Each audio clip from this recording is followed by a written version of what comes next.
Movie news. Ghostbusters 3 is getting made.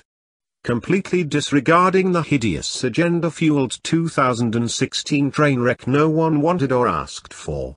Being directed and co-written by Jason Reitman, Ivan's son and a fine director in his own right, and a proper sequel to the first two movies. There's even a real teaser trailer already.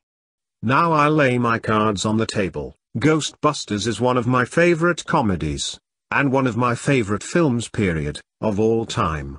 Nor am I a Ghostbusters 2 hater. It's not as good as the original, but its terrible reputation in some circles is undeserved and fairly ludicrous. It's still good fun and better than basically every comedy made in Hollywood in the last decade or more. But yeah, Ghostbusters 3? No word on whether Murray will show up, but I reckon you can bank on Aykroyd and Hudson. Could this be a sign, and a long overdue one, that entertainment companies are finally waking up to the reality of what people actually want, as opposed to shoving things down our throats that mentally challenged ideologues think we should want? Let's hope so. What matters is the attitude with which it's made. 2016 was basically an ideology-driven fuck you to the fanbase even before the backlash really kicked in, after which they doubled down and made themselves look even dumber.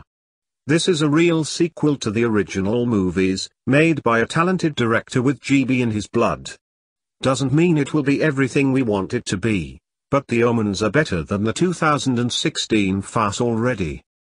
While I'm in two minds as I think going back to the past rarely works, I could have lived without the last Indiana Jones, it cannot be worse than the 2016 farce, and if, as seems certain, it's done with actual love for the franchise, rather than nurse who's hey, we're stealing something else from men, cause we hate them, and if you complain it's somehow you, that's sexist honest attitude, and a similar tone to the originals.